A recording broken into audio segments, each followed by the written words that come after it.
I want to find a way to work in a better environment that matters. What we do matters. What we do is driving towards positive change. And so, yeah, I think the world is changing. My mission is to say, but it's still not changing fast enough. So what can we do? How can we encourage people to go faster? How does that mindset shift? Because it is a race against time. And I don't think we should be afraid of talking about that. Inspiring the leaders and professionals of the Netherlands and abroad. This is DenkTank, the podcast from Denk Productions. My name is Christ Kolen and I'm here with Hans Janssen. And we are very excited for this episode because we have a very special guest. His name is Douglas Lamont, CEO of Tony's Chocolonely. Hans, Yes. Douglas is speaking at the Amsterdam Business Forum. Can you tell us a bit about why did you want Douglas on the main stage? Yes, well, the topic of Amsterdam Business Forum, it's called the Impact Edition. So we want to have content on impact business, impact culture, and impact leadership. And if you talk about impact businesses in the Netherlands, I think there's the first There's brand. only one brand. I was actually at the Intratuin last Saturday, and I saw a big wall of Tony's. You are like everywhere, Douglas. How do you get to the Intratuin as a retailer? It's a. Do you know it? It is a. How do you call it? You can buy plants and yes. stuff for your garden. Yes, it's a garden shop, and you can buy Tony's there.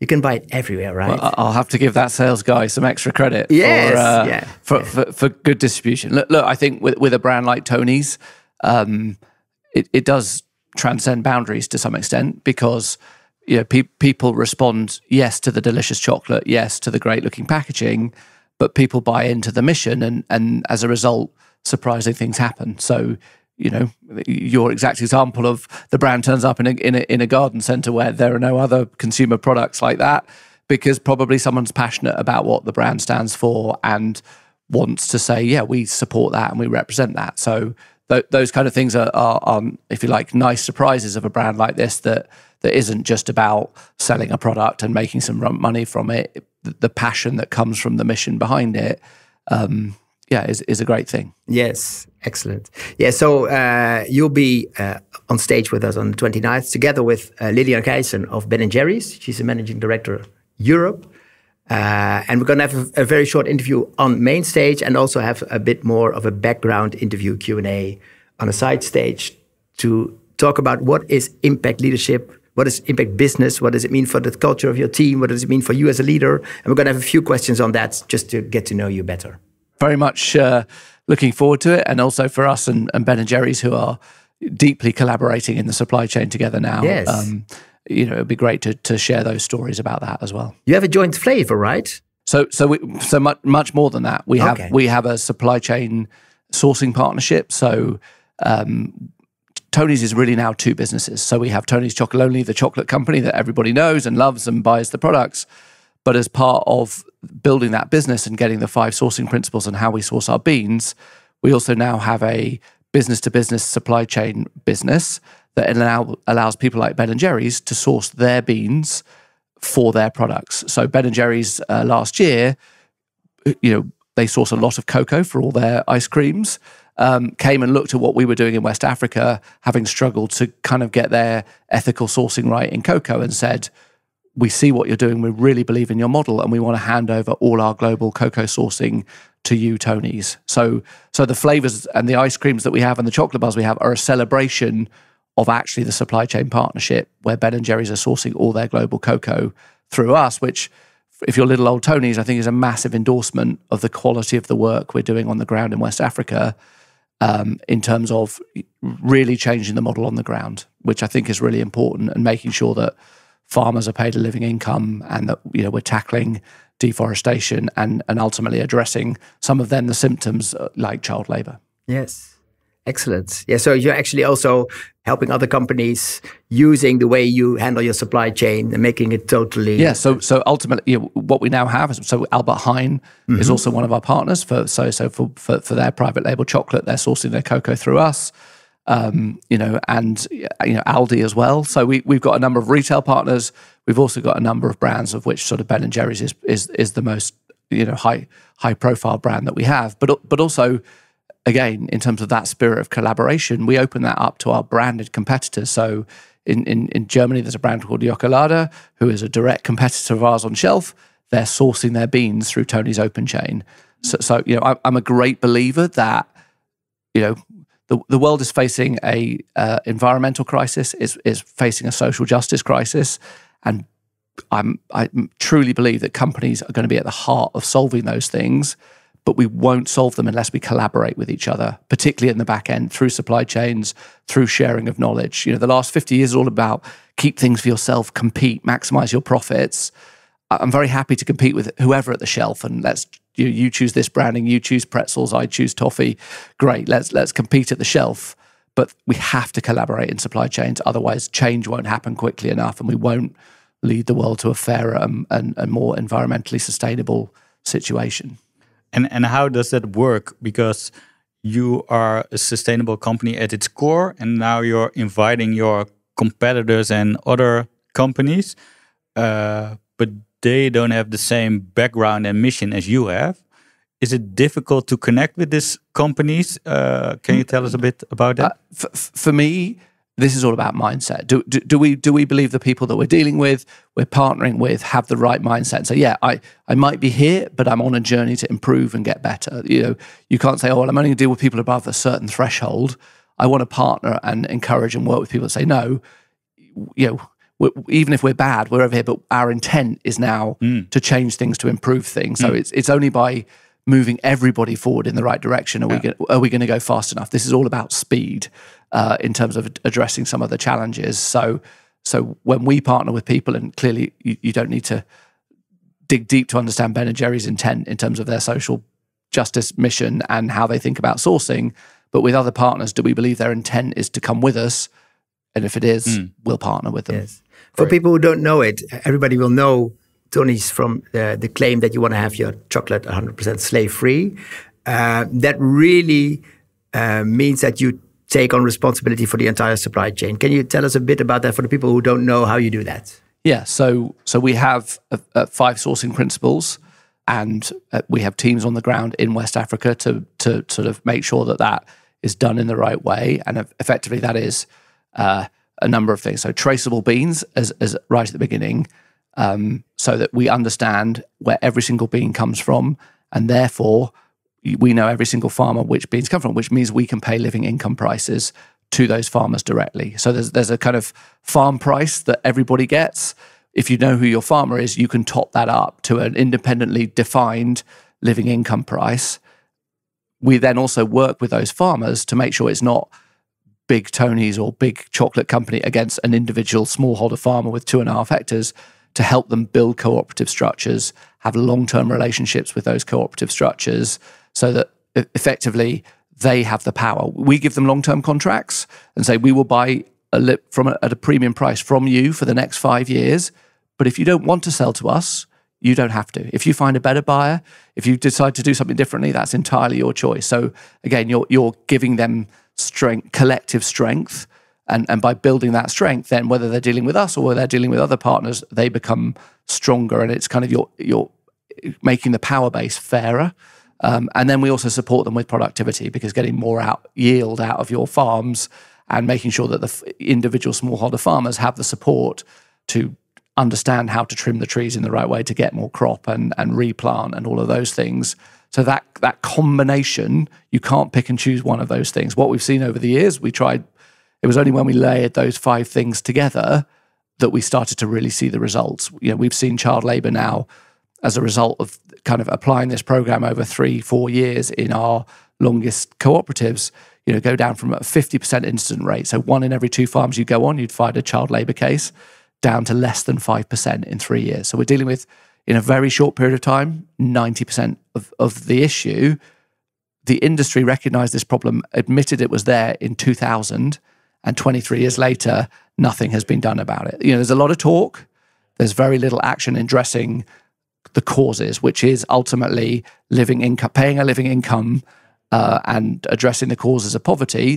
They do a lot of talk about dealing with some of the symptoms and what a wonderful job they do covering up with some of the symptoms and helping children go to school, but they're not facing into the cause of this, which is not paying living income price for your beans. And we pay 100% of our beans have a living income price applied to them. Yes. And then you, because you're still you're still a company, right? So you want to make a profit, you want to stay healthy, you want to survive. How do you deal with the delicate balance between, being a profitable company and wanting to pay the best possible price to everybody in the chain? So that's what makes it hard, but it doesn't mean it's not possible. So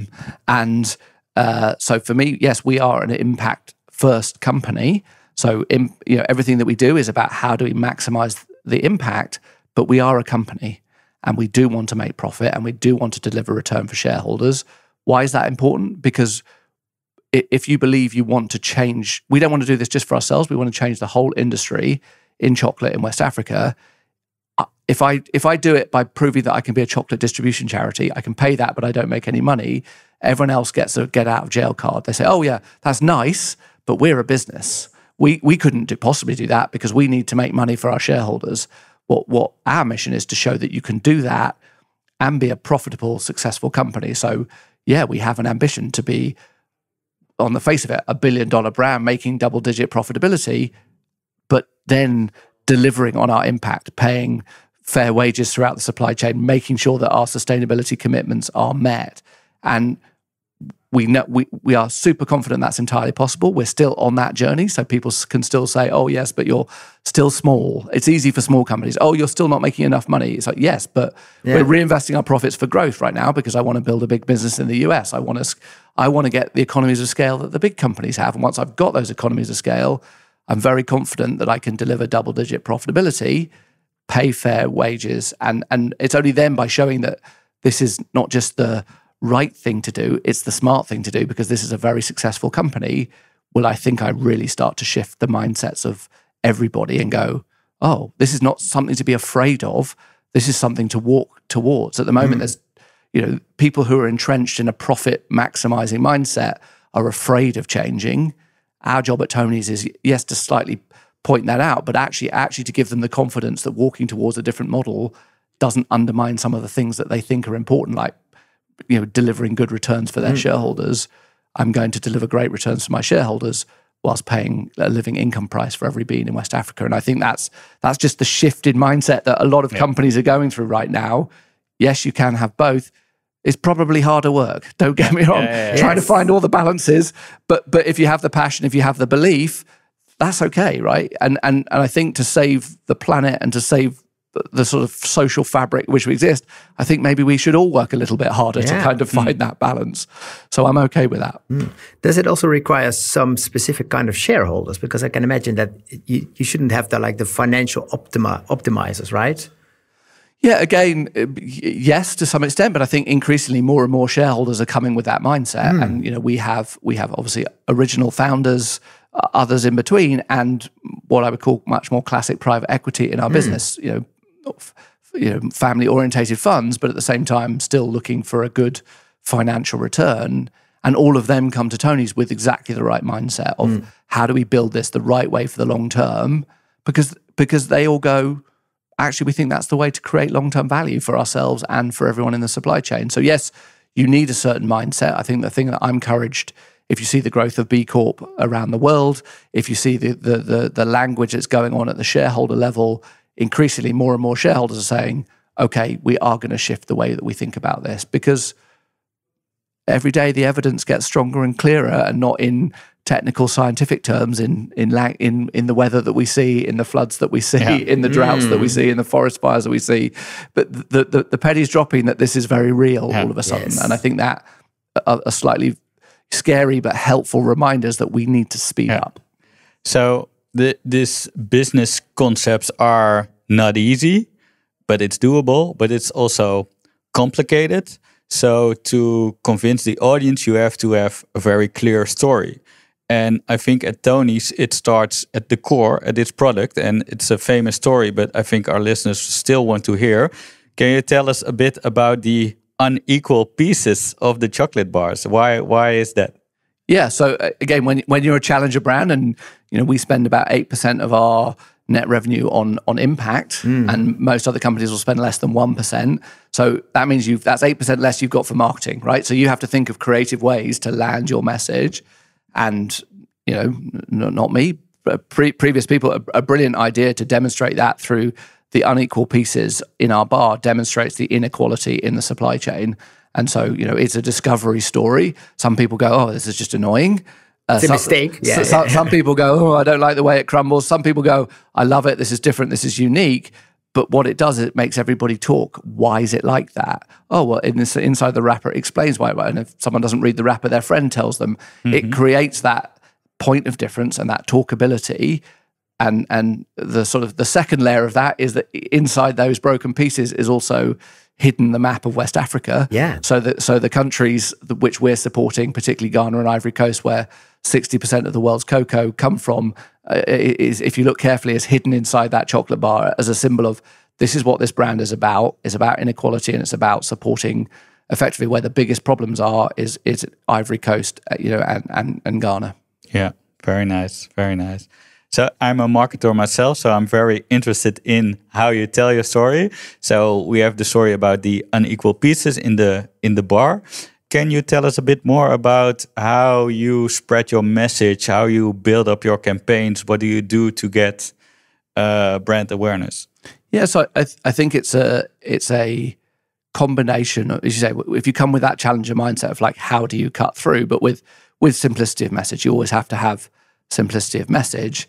What we're trying to point out is that change is possible. So whether it's the campaigns that we've done in the past where we've effectively mimicked the look and feel of other chocolate brands, created the flavor, but in a very Tony's, branded kind of way to make people demonstrate that other chocolate bars from our competitors can be made with ethical beans. The physical process doesn't matter. It's the, are you paying a living income price for your beans? So we kind of had a sweet solutions campaign that was reminding that every chocolate could be like that, because we made every chocolate like that, and kind of drew that out in the way that we did the packaging. So that's, So you made like the Mars, and you made the Cadbury's. We made Tony's products that looked a little bit like some of our competitors and had their taste signatures in there as well, but with ethical beans attached to it. And again, a great response, a great cut through, and we got some lawyers' letters, as well as some great consumer response, and that sort of combination of, again, what it provokes is a conversation and a debate. And I'm very happy to receive a lawyer's letter, because I then want to have the conversation about living income prices. I want to have the conversation about why we did it, and that's okay. And it's a brilliant message also for the people in the audience at Amsterdam Business Forum. Change is possible, even if you are in a difficult, complex business structure. I mean, you are the living proof, Tony's. Yeah, and I think there's a couple of things. One, it doesn't come easy, and you have to be very resilient, because this stuff, you don't work this stuff out overnight. You don't say, Tony's is now, it's great. Everyone's talking about the brand. There's, it's growing globally. There's lots of exciting things going on. It's 15 years of blooming hard work to work out what was the right supply chain model. When our two founding journalists set off on that journey to make a documentary, this company happened by accident. Yeah. This was a mission. This was trying to point out the issues of child labor through a TV documentary, and it turned out being a company. And I love about this company is that the mission came first and the company came second, but the two are now very much glued together, because we see that that's the way to solve it. But in the meantime, 15 years of incredible hard work, of resilient people saying, I'm not giving up, I am going to find a solution. And the first things we did on the ground in West Africa turned out to be completely the wrong things to do. Did that deter us and say, okay, we'll pack up and go home, this is too difficult? No, we're going to go again, we're going to try something different. And so, now the reward comes, because you go, right, we've got the model right, and because it's very data collection orientated, we've got the evidence to show that it's moving. And then you become credible, and governments and influencers start to listen to you, and people like Ben & Jerry's go, oh wow, this is definitely the right model. Let's give your cocoa sourcing to us, which then gives us more beans equals more impact. So whether that's Tony's Chocolonely growing as a chocolate brand, that means I need more beans, which means more people sourcing beans with 5 sourcing principles equals more impact. But Ben & Jerry's buying beans off me means more beans. So I need volume now to achieve our next step, to get to 5% of beans in West Africa sourced through Tony's open chain, or with the 5 sourcing principles applied.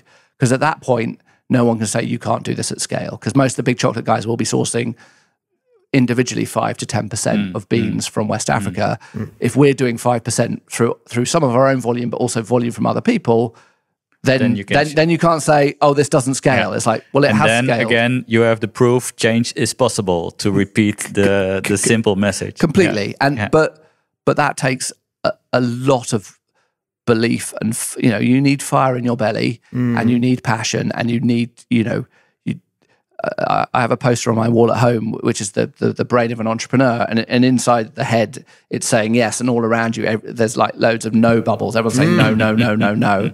And when I was at Innocent, that was a very kind of famous poster of when you start out on some of these journeys, everyone tells you, oh no, it's too hard, it's too difficult. And whether that's you starting as an entrepreneur, or if you're inside a bigger company and say, oh, well, that's not how we do it around here. No, the model doesn't work. So I would encourage everybody, even if you're inside an existing business, to say, well, no, I am going to find a way, and I am going to, who am I going to influence? And that doesn't change because you're going to have one conversation. You probably need to have 100 conversations, but change does come if you're clear about what you're trying to achieve and you're passionate about it.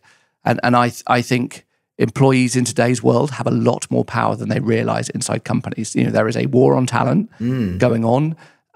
People are very conscious of what does our employee base, and if 10 or 15 of you inside a big company write on your employee survey, I think we need to think more strongly about this, or why aren't we a B Corp? That comes up in the word cloud that sits in the boardroom. Yes. Oh, everyone's talking about B Corp. Maybe we should think about B Corp. Or everyone's talking about why are we, sourcing palm oil in this way, or whatever it may be. Don't be afraid to use those internal mechanisms to start to send signals. At the same time, where you're an individual, to kind of take action for yourself. So the B Corp methodology is a whole series of open questions about, in this area of the business, are you thinking about this? You, as a personal individual, you don't need to be a B Corp. Download that from the B Corp website. Look at the questions that get asked about, are you thinking about decision, and start making decisions in your company on that basis. And when you're sourcing something, whether it's pencils or whether it's, cocoa, are we thinking about the balance of how we're sourcing this cocoa, and then encourage your teammates to do it? And so it's small incremental change that is always the way that this stuff happens. And patience and passion is what I always talk about. Yes. Very inspiring. It will also translate on the way we are now at the Tony's office, the brand new office here in Amsterdam. It must have a lot of impact on the way you work together, on your company culture, on the way it's led. Can you tell us a bit about that? What is the Tony's culture different than one from a bank or an accountancy firm? Back to my comment about mindset. I don't think it's about the nature of the business you do. I think it's the nature of why you're there. So there are. I've been to many inspiring accountancy firms where the leaders have got a very clear, this is the kind of employment environment we're trying to create for our employees, and do things differently, and kind of be people-led, and be charity-led, or whatever it may be. So, but if you come from a environment which says, I just want to profit maximize, I think that has been interesting for shareholders in the past, of course, and but it's driven a huge amount of problems. And from employees, it just doesn't wash anymore. And so an employee culture where people really see that the leadership are passionate about a mission, and you pick the mission, but does that mission resonate with your employee base? And then actually, successful mission companies are not soft, sit on the beanbags and sit around and say, hey man, this is all good. They are high performance machines.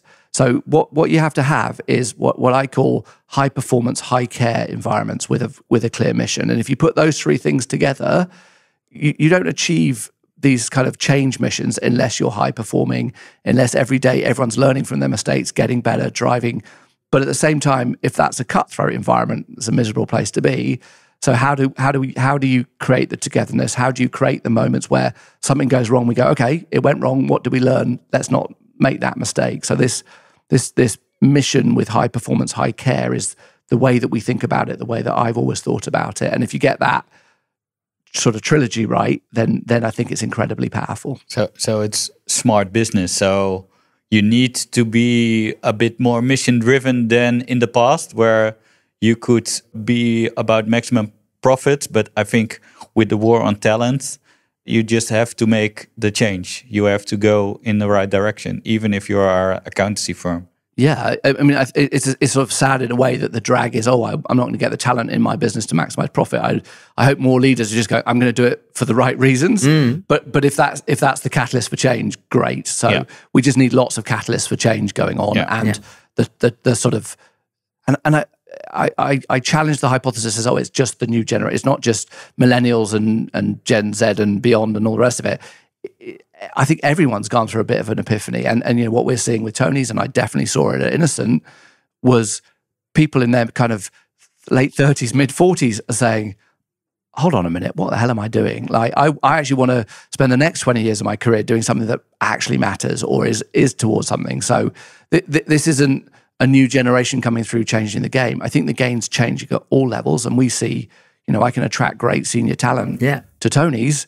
They could leave the executive lifestyle, probably get paid more elsewhere, and yet they want to come and work at Tony's. They want to come and work at Innocent because, and I think COVID's accelerated that. Everyone's just gone, actually, time is precious, and I want to find a way to work in a better environment that matters. What we do matters. What we do is driving towards positive change, and so I think the world is changing. My mission is always to say, we're not, but it's still not changing fast enough. So what can we do? How can we encourage people to go faster? How does that mindset shift? Because it is a race against time, and I don't think we should be afraid of talking about that. Yes, and I like the fact that you also say you really have to have super high performance connected to the impact mission. So it's not like super chill. People are working very hard here, perhaps even harder than at a quote unquote normal job. Because you don't want to waste talent, you don't want to waste time, you don't want to waste resources, because they are contributing to a higher mission, right? We have to do more difficult stuff with less people, but we find the people that love it. Yeah. And like in any environment, if you're happy and you believe in it, do you work a little bit harder? Do you give a little bit more? At the same time, you give them the flexibility to say, if other stuff in your life really matters. So it's just. And it's also making it really grown up. It's not like you must be here at 9 o'clock and you must clock out at 5 o'clock. It's like, there's a lot to do. How do you fit that in to you commit to the company, you commit, it's actually the commitment to each other that really matters. Yes, the mission, all the rest of it.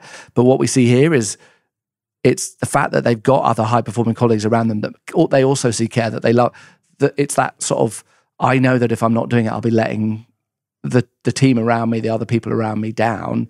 That's a powerful motivator. At the same time, they know the team's forgiving if they got to go and pick their child up because the child's sick in the afternoon. So it's just, again, back to that high performance, high care balance, getting that right. It's really tricky, don't get me wrong, but you've got to have a environment that's about trust, not about rules. So this is sort of, and if you create that inside a company, again, I think you just get a lot more out of people because they respond to being treated like grown-ups. And again, I think employee models of the past were a bit kind of parent-child. And I think that is evolving, thank goodness. And I would say at Tony's, that's a feature. And again, in previous companies I've been in, that was a feature too, which is, it's amazing what happens when you trust capable people. They do amazing things. Yes. Perhaps that's good to have as the final chapter in our conversation. What does it mean for you as a person, as a leader of a company like this? What do you do on an average day? What are you going to do after this? What do I do? So look,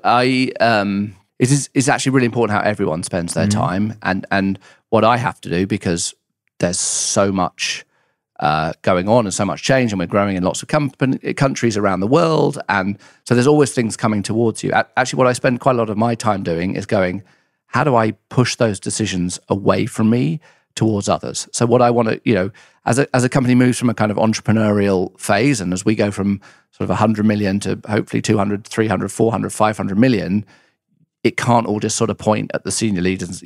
So what you're trying to do is say, I'm spending my time saying, how do I create the right structure and model where more and more people are feeling accountable and taking decisions, rather than just go, okay, well, the big guy decides all those decisions, so we'll just kind of pass them up the chain. It's like, no, how do I create a structure and an environment where the decisions are pushed as far away from the center as possible? Because the quicker those decisions are made, which means they're not coming up through lots of layers, the faster we move as a company, we maintain our entrepreneurial pace, even though we're bigger. And so I actually spend a lot of my time saying, how do I not make decisions? How do I get other people to make decisions?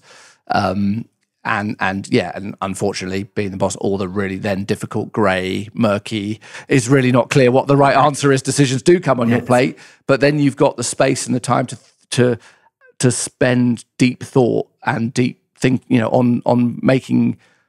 My dad actually always he was an entrepreneur, and he always used to say, all I've got to do is make 3 good decisions a year, and then the rest will be fine. Get good people around me, and then I make 3 good decisions a year, and then the company will progress. And that's always stuck with me as a lead, as a CEO. Make sure that you understand which of those 3 big decisions you're going to make in a year, and make sure that you've created space in the way that you operate to go, when those come, you don't have to make them in 5 minutes because you've got your next meeting, that you've created real time to say, right, this is how I'm going to make the decision. This is how I understand the pros and cons of each side. So I think that's a good thought. As you get more senior, you should make less decisions, but they'll be big ones. So make sure you create the environment where you can make those good decisions, and you can get 70% of them right. Because you won't get 100% of them right. But I'm a great believer in the phrase of, if you're 70% sure, then go for it. Because again, this is about pace. So that's a thought from me. Yeah, that's great advice for the leaders who will be attending Amsterdam Business Forum. And one question for you, Hans, to wrap this up. Douglas will be on the main stage. Yes. What will he be doing? What is going to be different than this conversation?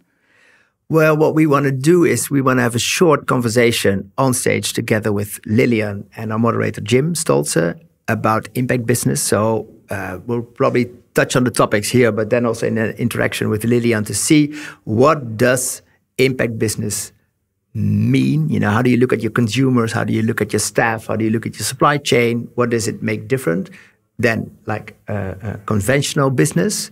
And that will only be like 20 minutes on main stage, and everybody will have questions. So we would like to invite you then to go to a smaller stage after that to also respond to questions that people may have, for instance, on how do you deal with X, Y, Z? How do you deal with shareholders? How do you deal with people, perhaps having trouble guarding their own limits because they're so connected to the company, they just want to get going, because you also need to take care of your people, right? So we want to open up for questions from the audience who are all in different companies, but we'll probably have questions on how do you do that then? So that's some general lessons and great stories on the main stage, and room for questions from people on the side stages. 29 September, Amsterdam Business Forum. Douglas will be there, a lot of other leaders. Thank you, Douglas. This was a great conversation. And I think for our listeners, even if you're in difficult business, and I think everybody is in a difficult business, it's not easy, but change is possible. Yes. Do you have one final remark, Hans? No, I have one question, because we learned this from Tim Ferriss, who will be one of the speakers. When you do go to the Tim Ferriss podcast, there's always one question that's at the end, and that is question is, did we forget something? Is there one story you would still like to share? Or one topic we haven't touched upon that you think should be in this conversation? So let's say, first of all, I'm really looking forward to the event. I think it's a great opportunity for people. Always better when people are asking questions, right? So, and we're addressing those. Let's leave it as a teaser. I'd love to tell people on the event about the mission lock process that we've just put in place, where effectively we've locked our mission indefinitely, and very much on that day can talk about why we did that and how we did that. So that's a great teaser story that we will talk about on the day when we're there. Perfect. Amazing. Thank you, Douglas. Thanks for having us here and for sharing your time and first stories here. Pleasure. Talk to you guys, and looking forward to the event. Okay. This was Denk Producties, the podcast, and hope to see you next episode.